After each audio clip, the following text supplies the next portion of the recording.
Baik, selamat siang semuanya. Siang. Bagaimana kabar kalian hari ini?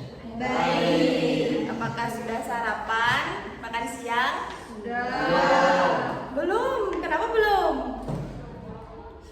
Dikejar jam istirahat. Dikejar jam istirahat. Tadi yang sarapan sudah sarapan apa? Roti. Oke, jadi kakak lihat di sini banyak kursi yang kosong. Itu pada kemana ya? Persiapan PKL.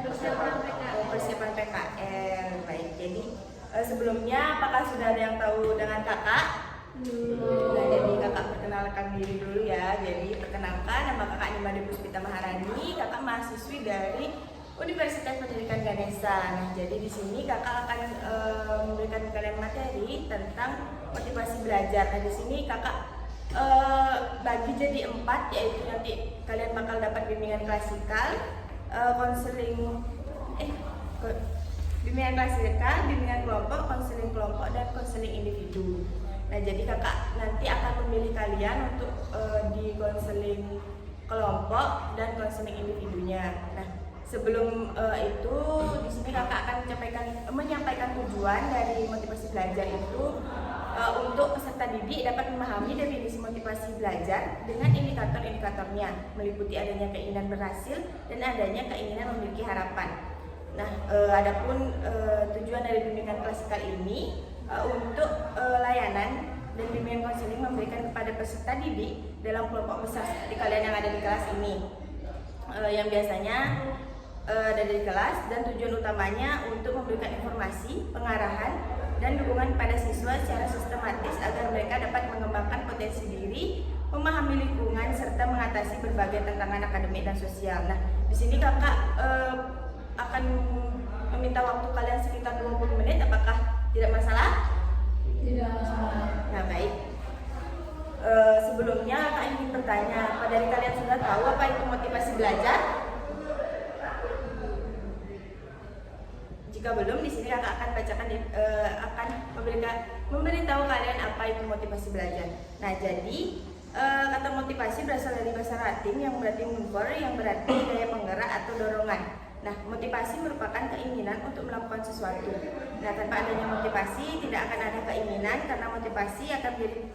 karena orang yang tidak memiliki motivasi akan menjadi pasif.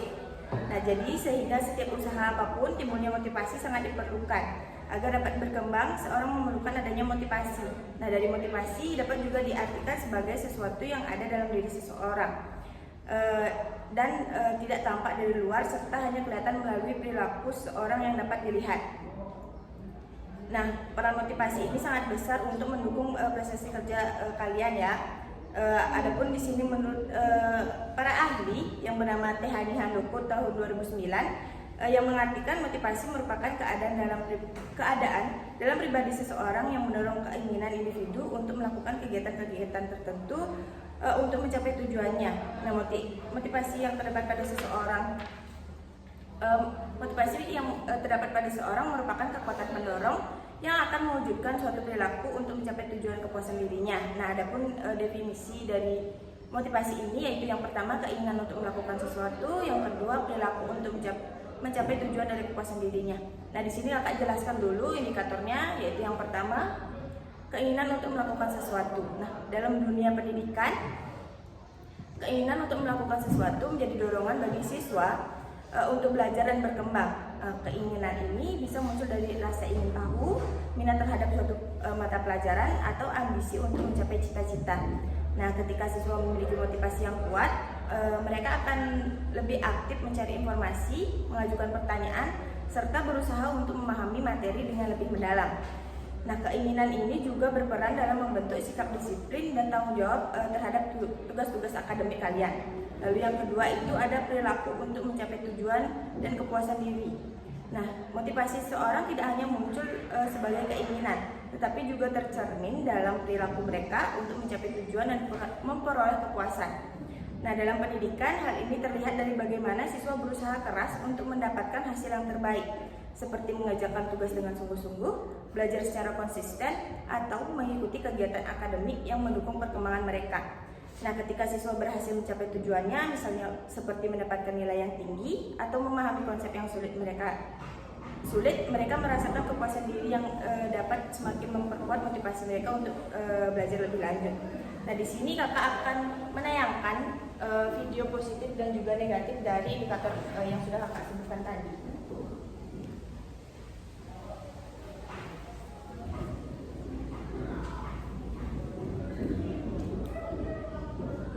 Bisa disimak di sini ya.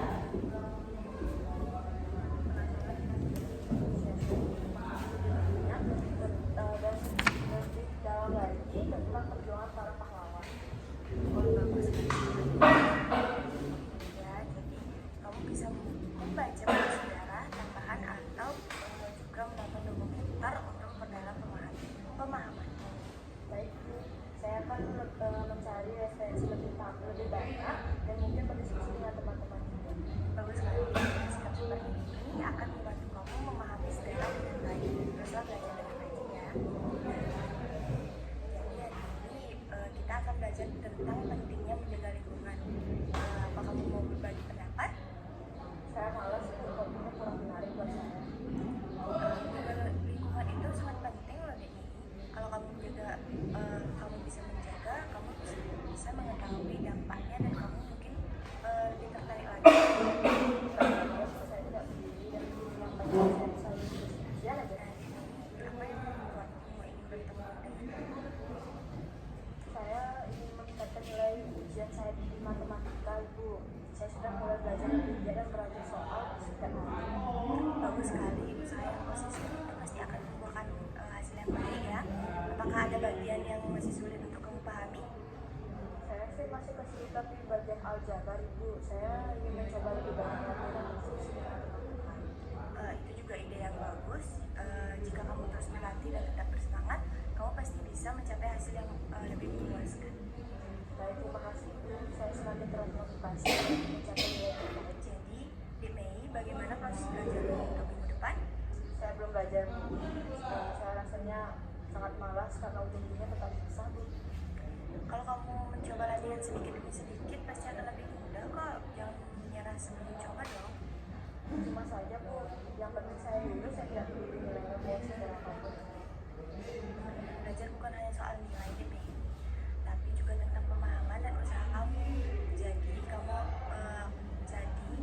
jika kamu terus berlatih, kamu akan lebih percaya diri kok. Saya tidak peduli kalau gagal ya sudah, nanti coba lagi. Nah, jadi itu merupakan video indikator dari positif dan negatif dari definisi yang sudah kakak jelaskan. Nah, adapun menurut para ahli dalam psikologi pendidikan yang mengatakan bahwa motivasi belajar dapat diartikan sebagai kombinasi dari dorongan internal dan eksternal yang mempengaruhi minat dan usaha siswa dalam belajar. Nah, dari dorongan internal mungkin mencakup keinginan untuk mencapai tujuan pribadi, rasa ingin tahu, atau kepuasan pribadi yang diperoleh dari proses belajar itu sendiri. Nah, sedangkan dorongan eksternal mungkin melibatkan faktor-faktor seperti penghargaan, pujian dari orang tua atau guru, serta lingkungan belajar yang mendukung. Nah, tidak hanya video positif dan negatif, di sini kakak punya contoh dari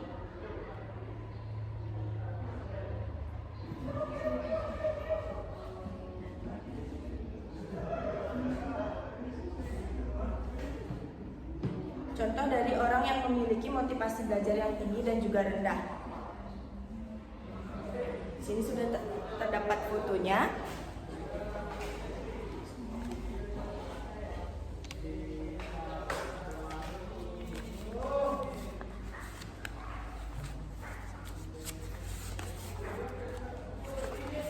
Nah, yang pertama ini contoh positif ya. Jadi di gambar pertama ini terdapat contoh dari seorang siswa yang memiliki motivasi belajar yang tinggi. Hal ini terlihat dari antusiasme mereka dalam mengajukan pertanyaan mengenai hal-hal yang belum mereka pahami. Nah, dengan rasa ingin tahu yang besar, mereka tidak ragu untuk mencari penjelasan lebih lanjut agar dapat memahami materi secara menyeluruh. Nah, sikap ini menunjukkan tekad dan semangat belajar yang patut dicontoh. Lalu yang kedua, ini adalah contoh dari seorang siswa yang memiliki motivasi belajar yang rendah. Nah, hal ini terlihat dari kurangnya inisiatif mereka dalam memahami materi dan minimnya keterlibatan dalam proses pembelajaran. Nah, di sini siswa cenderung pasif, tidak mengajukan pertanyaan ketika ada hal yang belum mereka pahami, serta kurang bersemangat dalam mengikuti kegiatan belajar. Nah, sikap ini menunjukkan bahwa mereka mengalami kesulitan dalam menentukan dorongan untuk belajar secara efektif, yang dapat berdampak pada pencapaian akademik mereka.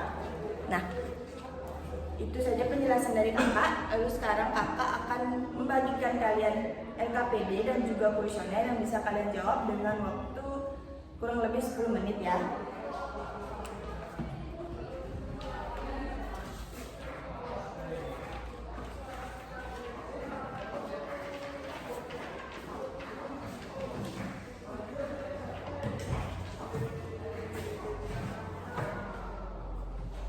Kakak akan berikan kalian waktu 10 menit untuk menjawab soal itu.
Baik, apakah sudah selesai menjawab?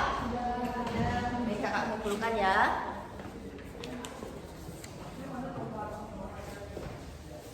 Nah, jadi dari tes ini kakak akan mengambil beberapa dari kalian untuk melaksanakan bimbingan kelompok bersama kakak.